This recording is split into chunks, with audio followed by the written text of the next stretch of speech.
Shema Psachim, Daf Vav Amud Bet, dans l'édition Stenzhals, page 28. Vers le dernier tiers de la page.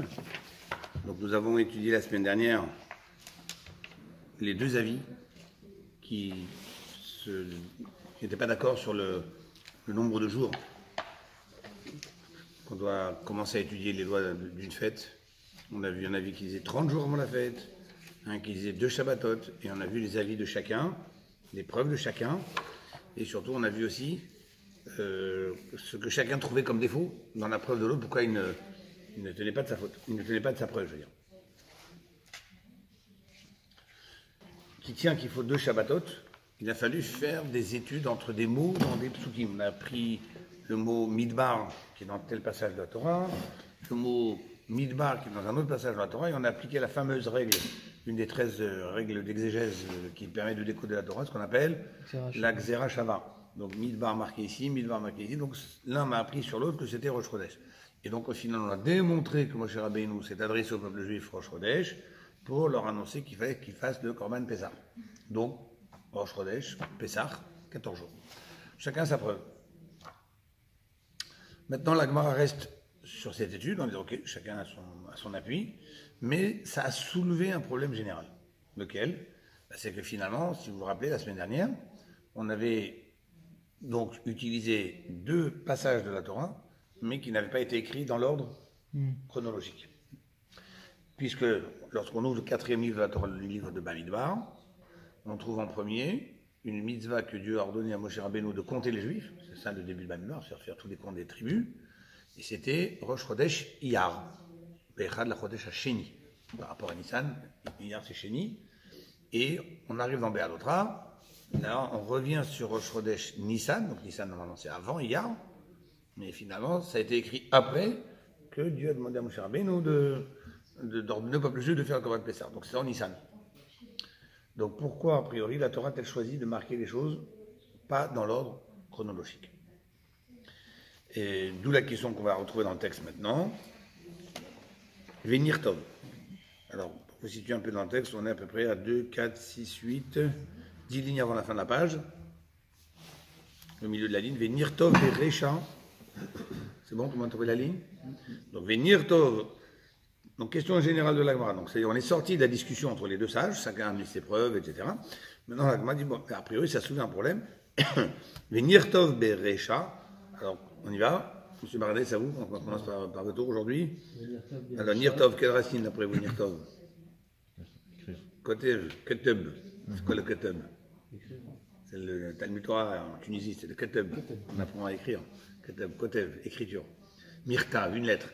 Donc, Venirtov. Alors, Recha, d'après vous, ça vient de quel mot? Resh, Roche, voilà. On avait qu'à écrire en début, en premier. C'est-à-dire quoi? Le sujet qui a été dit par Dieu, le Chodesh Rishon, premier mois, c'est-à-dire Nissan, c'est ce qu'on appelle ça. On n'avait qu'à écrire dans Bamidbar, dans le livre Bamidbar, d'abord ce qui a été fait en Nissan, Vehadar, Sheni, Vehadar, et ensuite, Nirtov, encore une fois le même mot, on n'avait qu'à écrire des Chodesh Sheni. Ce qui s'est passé au 2e mois. Donc pourquoi la Torah a inversé l'ordre chronologique des événements? Menachia, Bar Tachlifa, Mishme, Derav. Donc Rav Menachia, lui dit que j'ai entendu cette explication au nom d'un grand maître qui s'appelle Rav, que tout le monde connaît. Et qu'est-ce qu'il a dit? 2 points, ouvrons les guillemets. Zot. Cela veut donc dire.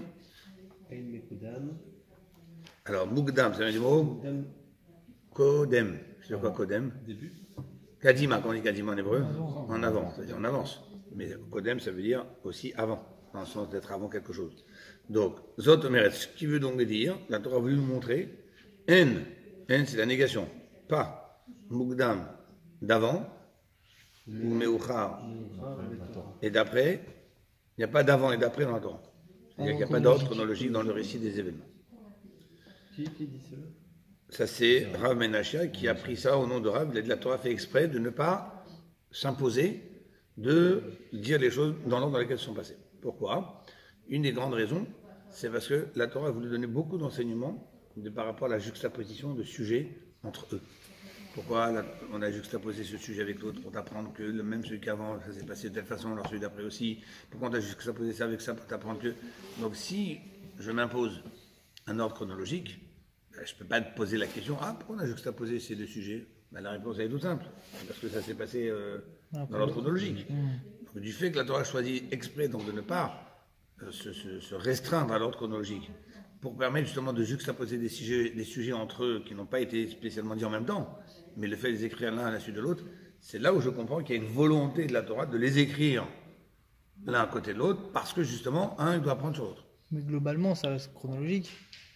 C'est-à-dire globalement, de Adam à Noach, à Abraham, etc., c'est quand même l'histoire globale, elle est chronologique. Oui, évidemment, on ne peut pas dire qu'Abraham c'est le père d'Adam, Voilà. etc. Oui, on est d'accord. Alors, ça c'est marqué clairement dans la Torah, un tel a enchanté un tel qui a enfanté un tel, donc ça on ne peut pas tourner avant. Donc, sauf exception, mais toutes les exceptions veulent dire quelque chose. Enfin, c'est-à-dire, Tout est chronologique. ce qui est obligatoirement chronologique, quand on lui dit un tel a enfanté un tel, vous n'allez pas dire, peut-être qu'en vrai ça n'a pas été marqué dans l'ordre, en fait c'est peut-être l'autre qui a enfanté le premier. on pourrait raconter l'histoire d'Abraham, même si on dit qu'il vient de Jacob, même si on dit qu'il vient d'Yitzhak, avant l'histoire d'Yitzhak. La Torah elle aurait pu raconter toute la vie de Joseph avant de parler de la vie de Jacob, et quand même dire après que c'est le fils. Dans le Chumash Bereshit, qui est un récit, donc il n'y a pas d'intérêt d'aller dire que des choses ont été inversées. Parce que c'est un récit. Donc un récit, c'est intéressant de savoir qui dans l'histoire a entraîné que. Et donc s'il y a une suite dans l'histoire, c'est bien parce qu'il y a eu un antécédent. Donc si on inverse les choses, on ne sait plus qu'est-ce qui a causé quoi dans l'histoire.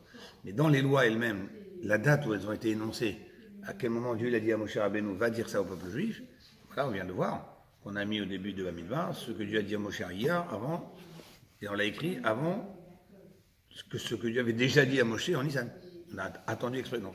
Mais là, il n'y a pas, si vous voulez, d'intérêt historique pour dire que ça s'était passé avant, ça s'est passé après. L'idée, c'est donc de ne pas être astreint lorsqu'encore une fois, ça ne change pas le sens de l'histoire, comme des commandements indépendants individuels. Il y a telle mitzvah, il y a telle mitzvah, telle mitzvah. Bon, qu'est-ce que ça me dérange, moi, si cette mitzvah a été dite une semaine avant et ça 3 mois après, ça ne change pas grand-chose. C'est l'idée surtout d'utiliser la juxtaposition mais encore une fois, dans un récit historique, évidemment, si je dis un tel il a dit ça à l'autre, après l'autre il est parti lui dire, peut-être qu'il lui a dit avant que l'autre lui a dit ça, donc on peut plus. C'est pour ça qu'il y a tout de suite une précision d'ailleurs du Rav suivant, Amara Papa, toi. Rav Papa il a dit Rav Papa, là Amaran et là Vitré Inyane. Voilà. Là Amran est là, c'est une expression quand on dit ceci n'a été dit que seulement. C'est-à-dire, ce qu'on vient de dire ne s'applique uniquement, mais très, c'est quoi très? Oiseau. Wachazouz, c'est zouz en arme, c'est très, c'est la même chose. Donc très, deux, ignané, sujet. C'est-à-dire que quand c'est deux sujets distincts, il est possible que la Torah les ait écrits pas dans l'ordre où ils ont été énoncés. Aval. Aval, Bechad, Inyana, mais dans un seul sujet. Maï, des Mugdam. Ce qui est Mugdam, Kodem. Avant et avant, ou Maï, des Meucha. Ce qui est après a été dit après. Ça veut dire que quand je suis. Alors, qu'est-ce qu'on appelle un sujet? Quand vous prenez une photocopie d'un Sefer Torah, vous avez un Tikkun Sofrim, pour préparer ça par chat, c'est une copie du Sefer Torah. Et bien, dans la copie du Sefer Torah, vous avez le dit blanc. Donc, quand vous montez à la Torah, vous voyez que des fois il y a des colonnes, beaucoup d'écriture, des fois il y a des blancs, des fois il y a beaucoup de blancs, des fois peu de blancs. Chaque blanc veut dire qu'on change de sujet. C'est ce qu'on appelle la vraie définition d'une paracha en fait. La paracha veut dire un sujet. On a pris l'habitude de dire la paracha de la semaine. Il y en a qui disent la sidra de la semaine. Parce que ça vient du mot seder, qui veut dire l'ordre des sujets, enfin la liste des sujets qui va être lu ce Shabbat. C'est une liste, le sujet, un seder. Comme la seder de Pessah. Il y a une liste d'étapes à respecter. Donc la sidra, c'est une liste de sujets qui ont été ordonnés et qu'on doit lire pendant ce Shabbat. Le Shabbat prochain, ce sera une autre liste. Donc ça, le vrai mot, en fait, c'est sidra. Et paracha, quand on regarde vraiment dans l'étude, après, il y a le parler, qui est la paracha de la semaine. Mais dans l'étude, une paracha, c'est un sujet. Quand vous regardez, par exemple, la Yitro dans les 10 commandements, Lo tirtar, tu ne commettras pas de crime, vous avez un blanc. Lo tinaf, tu ne commettras pas d'adultère, un autre blanc. C'est-à-dire, 2 mots, c'est une paracha. Bon, il y en a qui sont capables de faire de deux mots une paracha. Vous connaissez cette expression. J'ai dit deux mots, donc une paracha. Mais dans la Torah, ça veut dire c'est un sujet. Ne pas tuer, voilà, ne pas tuer, c'est un sujet. Ne pas commettre adultère, c'est un autre sujet. Les deux, c'est des interdictions, mais c'est des sujets différents. Donc, dans le Sefer Torah, les blancs, chaque fois, deux mots, un grand blanc. Deux mots, un grand blanc. Et le grand blanc, ça veut dire à chaque fois, ici, on change de sujet. Et donc, là, quand on dit dans le même sujet, ce qui était avant, et ce qui est après, ça veut dire que tant que je suis entre deux blancs, donc j'en suis dans le même texte, il n'y a pas de blanc, c'est sûr que ce qui était dit au début de ce texte a été dit avant la fin du texte. C'est pas possible d'imaginer, si tu me dis qu'il n'y a pas d'ordre chronologique dans la Torah, ben peut-être que dans ce texte, quand il a dit plusieurs ordres, et qui sont dans un même texte, peut-être que cet ordre-là, il a été dit avant, peut-être ce verset-là, il a été dit avant l'autre qui a été dit après. Alors justement, tout de suite, il nous dit, attention, Rav Papa, il nous dit attention. Ne va pas croire que toute la Torah, tu peux t'amuser à prendre ce qui est avant, mettre après, en disant peut-être c'est avant, c'est après. Dans deux sujets différents, distincts, comme là par exemple, compter les Juifs, c'est en Iyar, fête de Corban Pessah, c'est en Nissan, ok, ça se peut. On a mis d'abord ce qui était en Iyar, alors qu'Iyar, normalement, il vient après Nissan, j'ai mis au début ce qui était en Iyar, après je mets ce qui était en Nissan, ça se peut. Mais dans un même sujet, tu ne peux pas dire qu'ils sont venus chez Moshe leur a répondu, Moshe est venu le voir, Moshe lui a dit, peut-être qu'il lui a dit avant qu'il vienne le voir. Non. Les Chad Inyana, dans un même sujet, ce qui est avant, ce qui est après, est après. Maintenant, qu'est-ce qui pousse à dire ça? Vous allez me dire, c'est une logique. Parce que si on commence à vous réciter une histoire et qu'on mettait à chaque fois en doute peut-être que dans l'histoire, lui il a dit ça avant, mais il l'a dit après, il n'y a plus de courant d'histoire. Mais ça ne suffit pas pour la Gemara d'avoir de la logique. La Gemara, elle veut quelque chose qui est une preuve dans la Torah, comme quoi, dans un même sujet, on est obligé de dire qu'il y a un ordre respecté à l'intérieur d'un même sujet. On ne peut pas dire que les derniers versets ont peut-être été dits avant. C'est quoi la preuve? Eh bien, toujours dans ce système des 13 façons de décoder la Torah. Là, on a parlé tout à l'heure de la Gzera Shava. Il y a marqué Midbar, il y a marqué Midbar.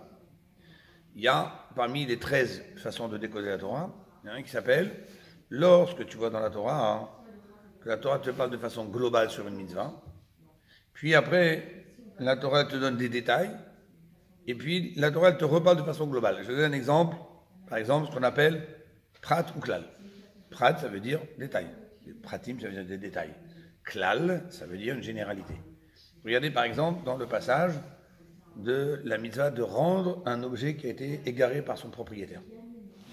La Torah commence tout de suite en disant Ki tir'e, lorsque tu verras Chamor, Shor, ou bien Chamor, quand tu verras le bœuf ou l'âne de ton ami égaré, achève tes shivenulo, tu dois lui rendre. Et ainsi tu feras pour son mouton, ainsi tu feras pour son vêtement. Donc là, qu'est-ce qu'on fait? On donne des détails là. Bœuf, shor, mouton, vêtements. Et puis la Torah termine en disant, et elle conclut en disant, et ainsi tu feras pour tous les objets perdus de ton frère, qu'il faut lui rendre. Donc là, je me pose une question. Si finalement la Torah, voilà, quel intérêt de me donner des exemples, si au final tu me donnes une généralité qui englobe tout? Donc ça veut dire que je dois tout rendre. Alors si je dois tout rendre, pourquoi au début tu me laisses croire qu'il faut que je rende peut-être que le bœuf, ou que l'âne, ou que ce que tu m'as cité? Donc là, je suis devant un texte qui s'appelle Prat, j'ai des détails, la Torah m'a indiqué la mitzvah sur certains détails, qui me laisseraient entendre que peut-être la mitzvah ne s'applique que sur ces détails. Puis finalement, la Torah me dit, ainsi tu feras de façon générale pour tout. Et alors je comprends plus, alors observe les détails. Qu'est-ce que disent les 13 règles de décodage de la Torah? Quand tu rencontres une situation pareille dans la Torah, dans une mitzvah, Prat ou Klal, Yatadan et là Ke'en Prat. C'est pour te dire que, d'un côté, la mitzvah ne s'applique pas que sur ces 4 objets cités, le bœuf, l'âne, il n'y a pas que ça que je dois rendre, je le reste, t'as pas besoin de rendre. Non, tu dois tout rendre. Mais d'un autre côté, je ne veux pas que tu rendes tout n'importe comment. C'est-à-dire, il y a des choses que je te permets de ne pas rendre. Alors, si la Torah m'avait dit, il faut tout rendre, sans entrer dans les exemples, qu'est-ce que j'aurais pensé? Je n'ai rien le droit de garder. Il faut tout rendre. Vu que la Torah m'a dit, tu vas rendre ça et ça et ça, et ainsi tu feras de façon générale, c'est pour m'apprendre que la généralité ne s'applique que dans l'idée des 4 objets qui ont été cités. Le shor, il vient t'apprendre une idée, une règle. dans la loi de rendre un objet perdu. L'âne, il vient t'apprendre une autre règle. Le mouton, il vient, le vêtement, chacun t'a appris une règle. Donc maintenant que je t'ai dit, quand tu vas trouver tel animal, comprends derrière, tel animal qui apprend telle règle, tel animal qui apprend. Alors, maintenant que tu as les 4 règles, sache que toi, tu dois l'appliquer dans tous les objets. Et ça ne concerne pas uniquement que le bœuf ou l'âne, etc. Ce sont des objets que je t'ai pris à titre d'exemple, qui cachent derrière eux une certaine règle pour définir l'application, le champ d'application de la mitzvah. Mais ça ne veut pas dire ni que tu dois faire la mitzvah que sur ces choses-là, et ni que tu dois faire la mitzvah tout le temps sans aucune règle. Tout le temps. Non. Les deux ensemble, ça prend. Tu dois faire la mitzvah de façon générale, pas que sur ces objets-là, mais ces objets-là viennent t'apprendre avec quelles règles. Et il y a des fois, si l'objet que tu trouves n'appartient à aucune de ces règles, c'est signe que tu l'as pas le rang. Mais ça s'applique à tous les autres objets. Une montre, une fourchette, un sac. Là, tu ne vas pas me faire la liste de tous les objets qu'on va trouver. Il y avait une fois deux juifs ashkénazes, c'était des intellos. Alors, et ils sont venus en France, et tout de suite, ils se sont montrés que c'est des grands écrivains. Puis il y en a, ils parlaient entre eux, ils disent, peut-être qu'on va faire un dictionnaire. On va écrire un dictionnaire. Alors, l'autre dit, très bonne idée. Il dit, comment tu vas faire, toi? Il dit, moi, chacun va s'écrire de son côté, il va trouver ses références dans l'encyclopédie. Bon, puis au bout de quelques mois, il revoit l'autre, il dit, alors, tu as commencé ton dictionnaire? Il dit, ah oui, et quelle lettre tu es? La lettre A. Quoi, toujours la lettre A, tellement il y a des lettres dans la... Il y en a Avatir, Astilo, et alors... Ils ne disent pas un, ils disent A. Donc, c'est pour ça que la Torah n'a pas voulu non plus qu'on fasse tout n'importe comment. C'est un exemple de ce qu'on appelle klal ou prat. Prat ou klal. C'est d'abord le détail, et la Torah après me généralise. Maintenant, si j'imagine un instant qu'à l'intérieur d'un même passage de la Torah, les choses n'ont peut-être pas été écrites en ordre chronologique. Puisqu'on a dit qu'il n'y a pas de chronologie dans la Torah. Si maintenant j'admets que peut-être la chronologie non plus n'est pas respectée à l'intérieur même d'un sujet, qu'est-ce qui te fait dire que là ça a été écrit d'abord les détails, ensuite la généralité? Peut-être c'est l'inverse. Peut-être la Torah a d'abord écrit la généralité, enfin Dieu a d'abord dit la généralité, et après il a dit les détails. Ça a été écrit de cette façon, mais il n'y a pas d'ordre chronologique. Et ça change quoi? Alors ça change tout parce que là je ne suis plus dans la règle du prat ou klal, je suis dans la règle du klal ou prat. Si je mets la généralité d'abord et les détails après, là c'est plus la même règle, c'est plus les mêmes études, c'est pas les mêmes lois, j'étudie pas de la même façon. Alors si je me retrouve devant un texte comme ça, avec des détails et des généralités, si je dis il n'y a pas d'ordre chronologique, comment tu peux me dire que les 13, comment les 13 méthodes de décodage de la Torah peuvent s'appliquer, peuvent être vraies? C'est impossible, je ne saurais pas. Oui. C'est quoi la logique de klal ou prat? Alors klal ou prat, ça se comprend un peu tout seul. Klal ou prat, c'est dans la première façon, comme on a compris. Quand la Torah te donne des détails, et finalement elle te généralise, ça te pousse à dire que finalement ça ne concerne pas que ces détails, mais que ces détails sont importants pour connaître la généralité. Par contre, klal ou prat, c'est la généralité s'impose, et le détail, il vient diminuer la généralité. Il vient dire que la généralité ne s'applique que dans ces détails-là. Alors pourquoi on a parlé de la généralité? Ok, après, il faut comprendre l'intérêt que ça se passe de cette façon ou d'une autre façon. Mais je veux dire, c'est plus la même, on sort plus dans la même voie. Là, c'est la généralité s'applique, mais avec ses règles. Et là, non, la généralité ne s'applique que dans ces cas-là.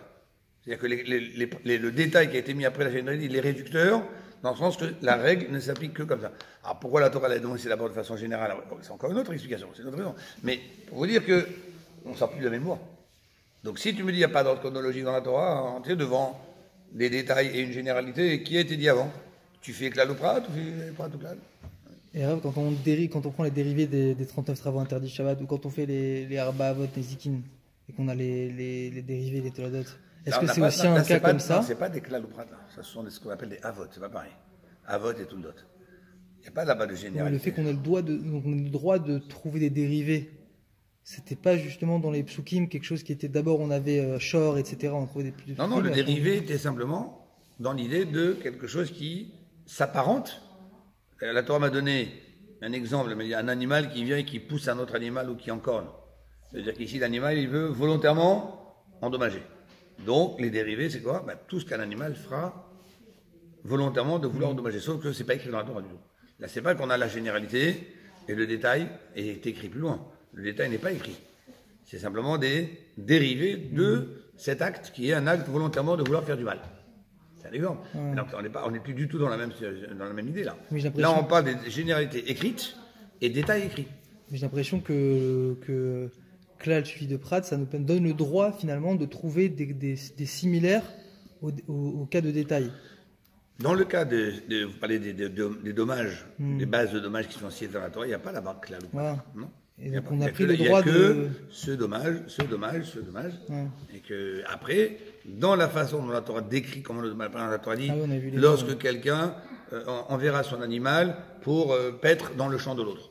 Donc on apprend que, attention, ce cas-là, tu ne peux le faire payer que s'il était dans le champ de l'autre, mais si finalement il était dans la rue avec l'autre et que l'autre l'a laissé son paquet, l'animal lui aussi, il était dans la rue, il a reniflé, il a senti le paquet, il a mangé, je ne peux pas le rendre coupable de la même façon parce que là il n'était pas dans le champ de l'autre, il est dans la rue.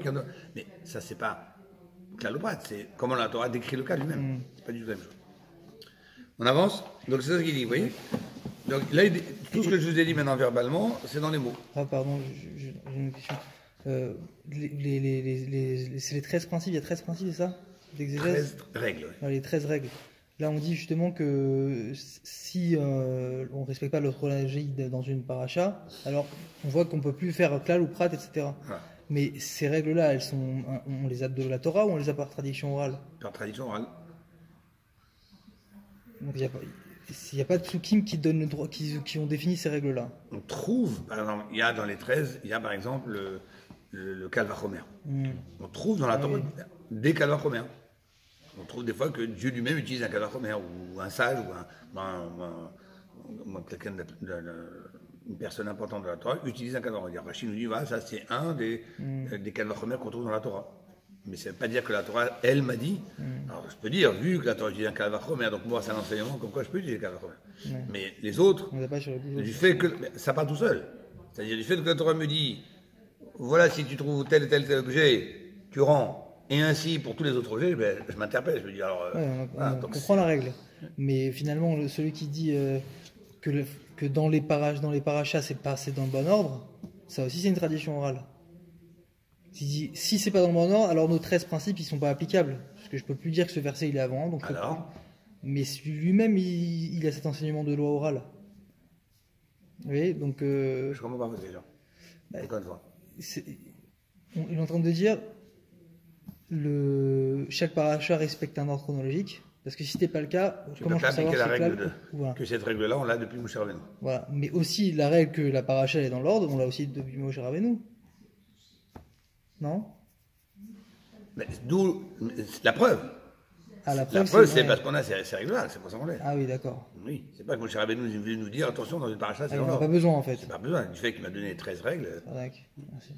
il y avait une fois un sage qui s'appelait Rabbi Shmuel, je ne connais plus son nom de pas Rabbi Shmuel, c'est un sage, pardon, qui était une fois, malgré lui, il s'est arrêté dans un village, tempête, etc. Il a dû passer Shabbat là-bas, et donc il était à la synagogue, et puis il y a quelqu'un qui l'a invité, et dans cette village, il n'y avait pas de livre, il n'y avait pas de bibliothèque, il n'y avait rien. C'était un village très peu érudit en Torah, et puis celui qui l'a invité, il a dit, écoutez, vous êtes un rave, vous pouvez nous faire un petit Dvar Torah. Alors qu'est-ce qu'il fait? Il dit, donnez-moi un sidour. Un sidour. Dans le sidour, justement, il y a les 13 règles. Ah oui. Il y a marqué Rabbi Ishmael Omer, Mishlosh Esre Milot Adorat Nidreshet. Rabbi Ishmael nous dit, voici les 13 façons de décoder la Torah. Et donc, qu'est-ce qu'il dit ce sage? Rabbi Ishmael Omer. Qu'est-ce que ça veut dire? Depuis quand un rabbi s'appelle Ishmael? Vous appelleriez, vous, un de vos enfants Ishmael? Surtout en ce moment. C'est à l'époque. Non, mais Rabbi Ishmael, qui est le parent qui a voulu coller cette étiquette à son fils de Rabbi Ishmael, qui est un rachat, un machin, qui a mal tourné. Et en fait, il dit du fait qu'il y a marqué Rabbi Ishmael, ça même, ça prouve qu'il y a un ordre dans la Torah quand c'est un même sujet. Pourquoi? Il dit parce que nous on a appelé Rabbi Ishmael. Donc en fait, Rabbi Ishmael, on sait qu'il a fait tchouva à la fin de sa vie. Et d'où on sait qu'il a fait tchouva? Parce que lorsque Yitzhak a enterré son père, il y a Abraham dans la Marat Marpella, il y a marqué que l'ont enterré qui? Yitzhak et Ishmael. Et Ishmael a été mis en deuxième, alors qu'Ishmael était né en premier. Normalement, c'est lui qui aurait dû mettre en avant. Mais que là, on apprend que Ishmaël a fait Teshuvah parce qu'il a laissé le kavod à qui? À Yitzhak. Il a reconnu qu'Yitzhak était plus grand que lui, et donc il a fait Teshuvah, il a eu cette humilité, et donc il a laissé passer Yitzhak avant lui. Mais si tu dis qu'il n'y a pas d'ordre dans la Torah, donc qui te dit que quand on a marqué qu'il y a marqué Yitzhak et Ishmaël, peut-être en fait c'était marqué, il fallait comprendre que dans l'histoire c'était Ishmaël et Yitzhak. Donc d'où tu sais qu'Ishmaël il a fait Teshuvah? Donc du fait que Rabbi Ishmaël Omer, qui est un rabbi qui s'appelle Ishmaël et qui puisse dire l'ancien nom de Torah, ça même ça te démontre qu'il y a un ordre dans la Torah. Un petit Concret, peu lourd. Allez, on avance. Donc vous voyez, on argumente tout de suite, il dit, donc c'est sûr que dans un même sujet, il y a un ordre respecté. Des i la tema achi, il termine. Des i, car si la tema tu ne dis pas Achi, comme ça. Si Là, tu n'acceptes pas qu'il est obligé d'avoir un sujet, un ordre, Klal ou prat, en bakelal, et là, ma shiva prat. voilà. Il y a la fameuse règle qui s'appelle klal ou prat. Quand tu as d'abord une généralité, et après, tu dis, voilà, fais cette mitzvah dans tel cas. D'abord, elle me dit la mitzvah globale, après, elle me dit les cas, ça c'est avec klal ou prat. Alors, c'est quoi la règle? En baklal, il ne faudra appliquer dans la généralité, et la ma sheba prat. Ce qu'il y a dans le détail. Que ce que le détail est venu te dire. Donc quand je te dis une règle, après je te donne le détail, sache que ma règle ne s'applique que sur ces détails. C'est pas que les détails m'apprennent des règles que j'applique en général. Comme dans l'autre cas, on avait dit, l'exemple des animaux, ça m'apprend des règles, mais je l'applique tout le temps. Là, c'est le contraire. Les détails viennent restreindre la généralité à ces détails-là. Donc c'est plus du tout la même vision. On dit, quand tu as cette position dans la Torah d'avoir la généralité, après le détail, et que de là on apprend en baklal et la ma sheba prat, que tu n'appliqueras de la règle que sur les détails qui ont été cités. Comment tu peux faire une chose pareille? Dilma, Dilma, perat, peut-être, perat, le détail, ou klal, ou. peut-être qu'en vrai, ça a été dit prat ou klal. D'où tu sais que ça a été dit klal ou prat? Est-ce que vous arrivez à suivre? C'est bon là, vous comprenez le. J'ai un deux au moins klal ou prat. Je vais appliquer une règle. Il dit ah non, peut-être c'est prat ou klal. Je ne sais pas. Donc on est obligé de dire que si on applique ces règles, c'est parce que justement, on sait que dans un même sujet, il y a un ordre suivi dans le Parator. J'ai tout. Il donne un autre exemple, à vous. Moi, je n'ai pas le. Ah, alors vas-y, Yitzhak. נעשה כלל נוסף על הפחת. Non, on prend. J'ai tout. Prat ou klal. Ah oui, prat ou klal. Quand on a prat ou klal, pardon, on a eu l'histoire de l'objet perdu. Là, on va donner des détails d'animaux, etc. Et après, elle me donne la généralité. Na, c'est klal. Moussaf à la prat. Le klal, la généralité qui a été dite à la fin, elle vient se rajouter, c'est-à-dire elle vient te dire que ça ne s'applique pas que dans les détails que je t'ai dit, mais les détails que j'ai dit ont appris quand même certaines règles. Mais ça vient se rajouter, donc ça vient élargir la mitzvah. Dilma, klal ou prat. D'où tu sais que c'est prat ou klal? Peut-être ça a été écrit à l'envers, et qu'en fait c'était d'abord klal, après le prat. Donc, maintenant, ça c'est la démonstration de la Gemara. Ok? Alors maintenant, la Gemara elle demande une autre question. Ok, j'entends, mais Yari, Inyane Nami, j'entends ce que tu dis, que pour pouvoir faire les règles des exégèses, il faut que ce soit bien précis dans l'ordre. Mais dans ces conditions, moi je vais pousser le raisonnement plus loin. Comment? Ça voudrait dire, d'après moi, celui qui pose la question en tout cas, que même dans deux sujets différents, il faut qu'il y ait un ordre chronologique, obligatoirement. Pourquoi? Parce qu'il y a une discussion entre les sages. Est-ce que cette règle-là du klal ou prat, est-ce que je ne l'applique tant que c'est que dans le même sujet, entre un blanc et un autre blanc, c'est le même sujet. À l'intérieur, j'ai klal ou prat ou klal, j'applique la règle. Mais si maintenant je change, je vais plus loin dans une autre paracha, dans un autre livre, et je retrouve que la Torah reparle à nouveau du même sujet qui a été parlé dans le livre d'avant. Et là-bas, la Torah me donne plus de détails ou me généralise ce qu'elle a donné en détail. Est-ce que je vais dire, ah, prat, klal, un livre plus loin, j'ai trouvé le klal un livre plus loin. Alors, il y a une discussion entre les sages. Est-ce que quand c'est deux sujets éloignés, est-ce qu'on réapplique encore la règle du klal ou prat ou klal selon l'ordre dans lequel ça a été écrit? Alors, il y a deux avis. Il y a un avis qui dit deux sujets, il n'a pas dit c'est deux sujets différents, il n'y a plus la règle du prat ou klal, c'est uniquement dans le même sujet. Tant que c'est dans le même sujet, tu dis ok, ce qui était avant, ce qui était après, tu fais klal ou prat. Mais dès que tu changes de sujet, tu n'appliques plus la règle, même si la Torah te reparle encore du sujet, tu n'appliques plus la règle du klal et prat, parce que là c'était klal et là c'était prat, oui, mais c'est trop écarté. Maintenant, il y a un autre avis qui dit oui, que oui, il faut dire que là c'est klal, et là c'est prat, et donc il faut appliquer la règle du klal prat. Mais là j'ai une question, parce que si c'est dans deux sujets, donc ça oblige obligatoirement à ce que les deux sujets aient été écrits, à dire qu'ils ont été écrits dans l'ordre, dans la chronologie, parce que tu viens me dire que celui-là c'est prat, et celui-là c'est klal, et voilà comment il faut l'étudier. Mais si on dit que dans les sujets il peut y avoir interversion, donc comment cet avis-là, il peut tenir qu'entre deux sujets je peux faire klal ou prat? Mais pas nécessairement, on pourrait dire, même si ça ne respecte pas l'ordre de l'histoire, la Torah, Dieu a fait en sorte de l'écrire dans ce sens-là, pour que justement on fasse un klal prat dans ce sens de l'écriture, même si ce n'est pas dans le sens de l'histoire. Ça serait une des Si raisons je donne une règle, en mugdam ou meochar vadora, il n'y a pas d'ordre chronologique entre deux sujets. Oui, mais finalement, qu'il y ait ordre chronologique ou pas, ce qui nous intéresse, nous, c'est dans l'ordre de la lecture.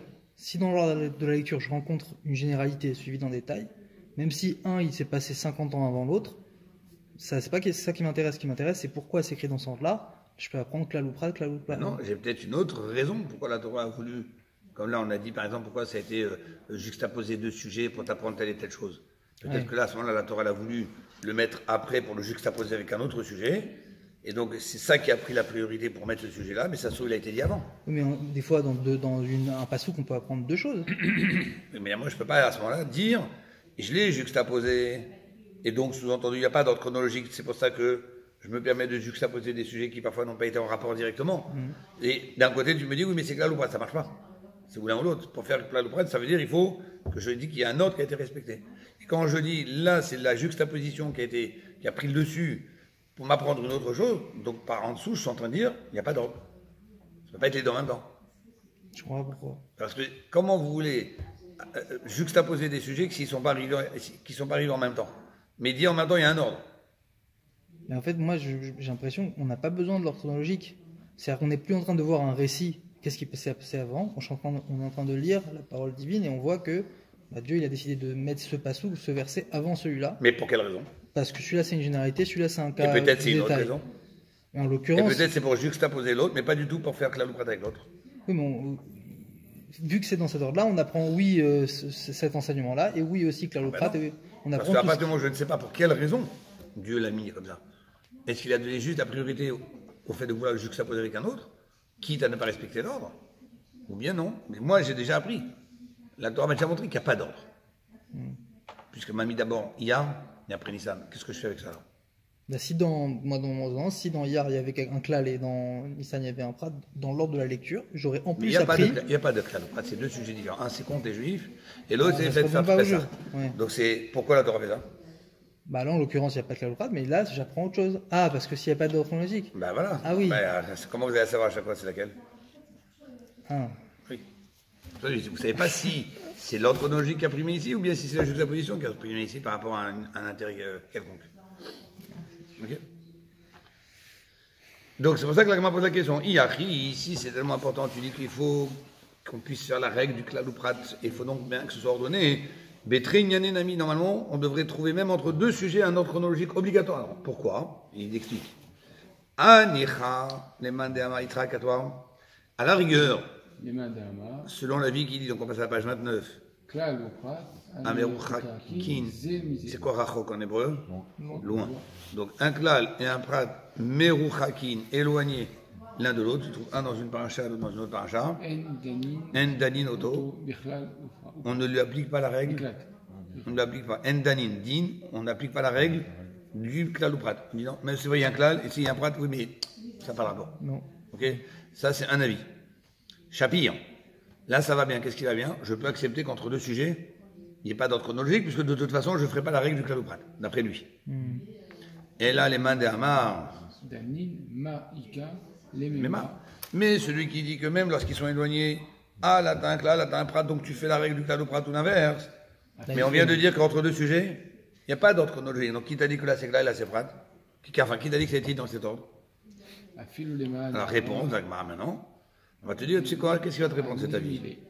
Afilou les mains de Amar Dani, ça veut dire quoi? Même selon l'avis qui dit Danin, oui, on applique la règle du klal ou prat quand c'est éloigné. Anemile bechad inyana. Ça, c'est quand c'est le même sujet. C'est-à-dire, les psukim ne sont pas proches les uns des autres, mais on est encore dans une suite. Il n'y a pas d'espace blanc. C'est-à-dire qu'il n'y a pas dans un autre livre. Il y a un espace blanc, mais c'est comme une continuité. Continuité dans le texte. Ça se suit dans le texte. C'est pour ça qu'il dit Bechad Inyana. Il répète quand même. C'est deux sujets, mais Bechad Inyana, ça veut dire dans une suite collée l'un à l'autre. Juste à causer. Aval Bitré Inyane, mais s'ils sont vraiment séparés, lui aussi il est d'accord qu'on ne fait pas. Parce que il n'y a pas d'ordre chronologique. Et donc cet avis dit séparé, c'est au moins d'une paracha qu'il est séparé, par exemple. Non, même pas. Un blanc. Bah, là on dit, on n'a pas dit si j'ai l'impression Il d'avoir. faut qu'il soit suivi, qu'on appelle Bechad Inyana. Et suivi, c'est-à-dire qu'il y a un blanc quand même entre les deux. Alors, est-ce qu'il faut qu'il y ait un blanc ou est-ce que c'est dans un long texte où il n'y a pas de blanc, un il était au début, l'autre il était à la fin. Ça c'est un sujet. Mais ça c'est un même sujet. Mais sauf que si, des fois on change de sujet dans le texte lui-même, on donne plusieurs mitzvot par exemple. Ouais. Il y a par exemple dans un même sujet, vous avez des fois deux mitzvot qui se suivent, que des parfois on se pose même la question quel rapport entre les deux sujets, entre les deux psukim sont dans le même sujet, mais on ne voit pas le rapport entre les deux psukim. Donc ça peut aussi. Lui va vous dire, ça reste deux sujets, mais collés l'un avec l'autre. Et donc, si jamais je peux je trouve des généralités avec des détails, je peux continuer à appliquer même que c'est pas le même sujet. Mais ça reste quand même qu'ils sont collés. Donc tout le monde est d'accord pour dire qu'on n'a pas de Klauprat sur des sujets qui sont très Des sujets éloignés. écartés, ça tout le monde est d'accord. Ok? On continue. Mais Rav, pardon, sur Dvarim par exemple, il y a beaucoup vu que c'est une répétition, il y a beaucoup de choses qui vont revenir. Et là, on peut faire aucun Klauprat entre Dvarim et Shemot ou. Mais par contre, on peut faire Xerashava et. Ah oui. Ouais. Allez, Shimon, à toi. Amar Rav Yehuda Amar Rav Abodek Tsarir Shivatel. Donc, on y va. Rav Yehuda, il a dit au nom de Rav que Abodel. Dika, c'est quoi? Voilà. Celui qui fait la recherche, chez Batel, il faut qu'il fasse l'annulation. C'est-à-dire, vous voyez tous que le soir de l'abdicat de Pessah, qu'est-ce qu'on fait une fois qu'on a terminé l'abdicat? Une fois qu'on a fait la bracha, on a cherché avec la bougie, on a ramassé les paquets, on récite un texte. Ça s'appelle le bitoul. C'est l'annulation. C'est pas l'annulation des vœux. C'est l'annulation, j'annule tout Hametz qui est en ma possession, en dehors de celui que j'ai mis de côté. Parce qu'il ne faut pas non plus dire des choses qui paraissent un mensonge. Si quelqu'un ici qui va encore manger du Hametz pour le lendemain, et il a mis de côté du Hametz parce qu'il va encore manger demain, il ne peut pas dire ce soir, j'annule tout le Hametz et puis moi. Pourquoi tu as celui-là? Moi tu manges. Donc il ne faut pas non plus dire des choses qui n'ont pas qui montrent contraire avec ce que je dis. Donc c'est pour ça que le Kol Chamira qu'on dit le soir, il a des petits changements par rapport au Kol Chamira qu'on dit le matin. Celui qu'on dit le matin, c'est déjà quand on est à la fin du temps où on pouvait encore profiter, manger du Hametz. Juste au moment où le brûle, on le dit. C'est quand on arrive à l'heure limite. Et là-bas, on dit tout Hametz que j'ai vu ou que je n'ai pas vu. Alors que dans celui du soir, qu'est-ce qu'on dit? Tout Hametz que je n'ai pas vu. Parce que celui que j'ai vu, je l'ai vu. Et je veux le garder, celui-là. Donc c'est pour ça que je ne veux pas l'annuler, celui-là. Je ne veux pas l'annuler, je veux le garder. C'est une petite nuance. Maintenant, il faut quand même faire le bidou. Pourquoi? Imaginons qu'il y ait quelque chose qui m'a échappé dans l'abdicat. Donc on dit, celui qui fait l'abdicat Hametz, pas une fois que j'ai fait l'abdicat Hametz, c'est bon, j'ai fait la mitzvah, je me suis acquitté, les sages m'ont ordonné de faire l'abdicat Hametz la veille de soir, j'ai fait, c'est bon, je suis tranquille, maintenant, plus de risque. Il faut que tu fasses bidou aussi. Pourquoi? On va poser la question. Matama. Quelle est la raison? Et là, la Gemara va avoir des hésitations parce que Rav, encore une fois, n'est pas devant nous. On a son alara, il a certainement donné des explications à ceux qui étaient devant lui à ce moment-là et on essaie de récupérer ce qui a été perdu par l'oral. Donc, Inema. Vous savez quoi, Inema? Inema, c'est une proposition. Si, on va dire, on est dans un si, hein, c'est conditionnel. Si on va dire Mishum Pirudin. Rin. Pirudin. Ah, Pirudin, c'est des miettes. Peut-être que, quand il a cherché, il reste des miettes. Donc s'il n'annule pas ces miettes, il reste possesseur de Hametz, même s'il ne va pas les manger. Mais on sait que le Pessah, on n'a pas seulement l'interdiction de manger, on a aussi l'interdiction de posséder. Donc je possède des miettes. On n'a pas dit c'est pas du Hametz, c'est la poussière. On va voir. Pour l'instant, on propose. Et si tu vas me dire que c'est à cause des miettes, tout de suite. Allah. Mais vous avez dit on l'a fait comme la poussière, mais c'est parce que je lui ai dit que je les considère comme la poussière. Ah, tant qu'on si l'appelle la je ne dis pas, a priori. Ah. Si, vous dites, je considère la poussière, oui. Ah, voilà. Voilà. Mais est-ce que ça se considère de la poussière, Malgré même lui. si je ne dis pas? C'est ce qu'on va dire. On va ici. Ha, la Chachivi. c'est quoi chachouv?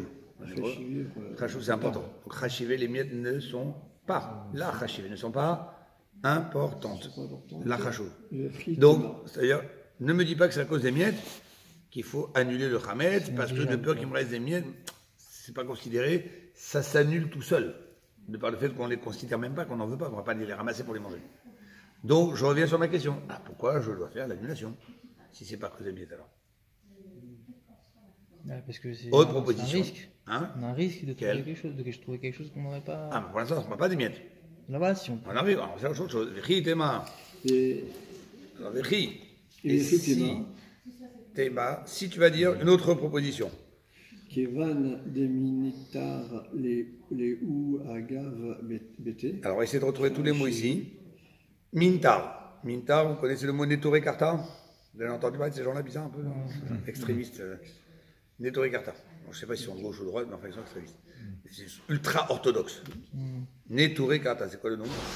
Les gardiens de la cité. Netoré, gardien. Karta, gardien, c'est la cité.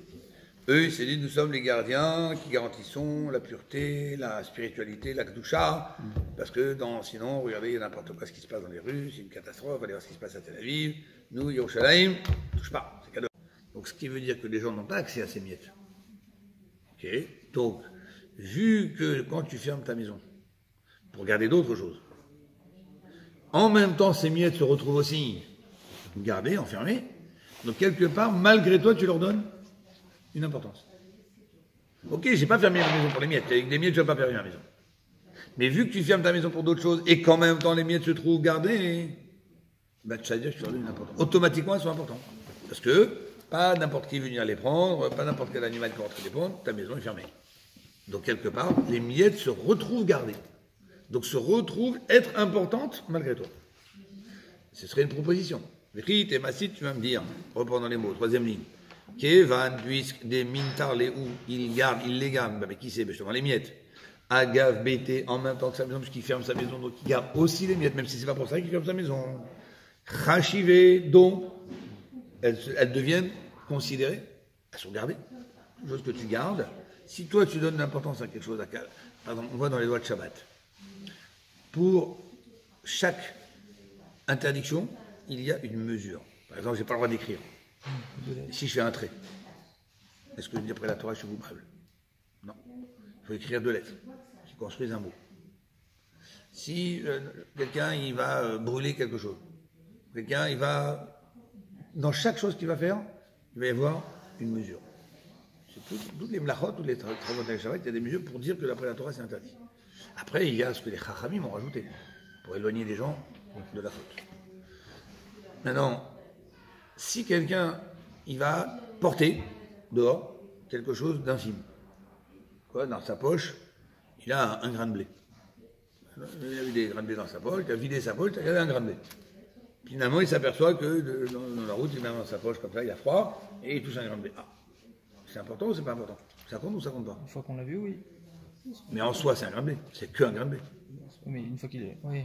Oui, mais Est-ce qu'il peut justement, continuer à marcher avec maintenant? alors, dans la mesure qui a été fixée par les chachamim, normalement, il y a une mesure qui est plus grosse qu'un grain de blé. Donc, normalement, ce grain de blé, il faut 0. Par contre, si quelqu'un, il prend un grain de blé, il dit, oulala, ce grain de blé, il ne faut pas que je le perde. Parce que il faut que je plante dans autre truc, c'est le dernier qui me reste, il faut que je le plante. Et il le sort Shabbat, là, tout d'un coup, ce grain de blé, il prend l'importance. Donc, par rapport à quoi l'importance a été donnée? Par rapport à ce que lui, il veut faire avec. Donc, si toi, tu fermes ta maison, personne n'a accès aux miettes, tu vas fermer ta maison. Donc, les miettes sont importantes. Oui, mais je n'ai pas pensé aux miettes quand j'ai fermé ma maison. Ah, ok, alors trouve-moi une preuve dans la Torah que quand tu veux garder la chose A et qu'automatiquement la chose B se trouve gardée parce que tu voulais surtout préserver A, là, les miettes, c'est B, par exemple. A, c'est les objets de ma maison. Trouve-moi une preuve que c'est pas parce que j'ai gardé A et mon intention était sur A que B va prendre de l'importance, B il reste 0, même s'il se trouve gardé avec les autres. Il faut amener une preuve. Nous, on a beau avoir une logique, encore une fois, on veut des preuves. C'est pour ça que la Gemara demande Et si tu vas me dire que puisqu'il garde les miettes en même temps que sa maison, donc ça leur donne une importance, peut-être c'est pour ça qu'il faut faire le bitoul, parce qu'encore une fois, on est dans une recherche. Pourquoi je dois faire l'annulation après avoir terminé l'abdika? Alors l'agma tout de suite elle casse cette idée. Elle dit, non, c'est pas parce que les miettes deviennent importantes parce qu'elles sont gardées avec ta maison. Veha Tanya, regarde ce qu'il dit ce texte, preuve à l'appui. Alors, le dit Shimon, Sofé. Sofé Anavim. Alors, non, tu as sauté Nim. Sofé Teinim. Sofé Teinim, ou Meshamer, chez Sadeu, Mipne Anavim. Alors, Teinim, c'est des figues. Anavim, c'est des raisins. Sofé, ça veut du mot sauf. C'est quoi sauf? La fin. Donc, la fin des figues. Les carottes sont cuites, c'est la fin des haricots verts. Non, c'est la fin des figues. Qu'est-ce que ça veut dire la fin? C'est-à-dire que quand quelqu'un cueille ses figues, il y a toujours des figues qui ne mûriront jamais. Il y a des figues qui ne grandiront jamais, ça fait partie du système. Donc on appelle ça les sophétéides. Donc imaginons maintenant quelqu'un qui a cueilli ses figues. Il a enlevé toutes les figues de son figuier, il a cueilli. Mais il a laissé les sophétéides, les petites figues qui ne mûrissent pas et qu'il n'a pas besoin. Mais dans son champ, il a aussi parallèlement des raisins. Il a des figuiers, il a des vignes, tout ça c'est dans le même champ, pas mélangé. Mais en attendant, Meshamer, c'est quoi Shomer, on a dit? Voilà, et il surveille Sadé ou Sadé, son champ, Mipne Anavim, parce qu'il y a encore des raisins qu'il n'a pas vendangés. Ou bien autre cas de figure. Continue. Sofé Anavim, il y a deux fois, tu vois. Sofé Anavim. Bien maintenant, prenons le cas avec les raisins. Il a vendangé ses raisins, mais il a laissé les Sofé Anavim, c'est-à-dire des petits raisins qui ne vont pas mûrir. Il n'en veut pas. Shamer. Sadeu, Voilà. Mikshaot. Mid Laot.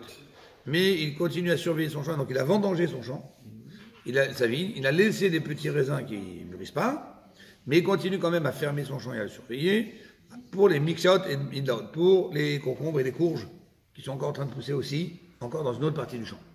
Donc finalement, à chaque fois, on a pris ici des exemples que il y a des choses que je ne veux pas, mais que je ne laisse pas libre accès aux gens. Je ferme mon champ parce qu'il y a d'autres choses dans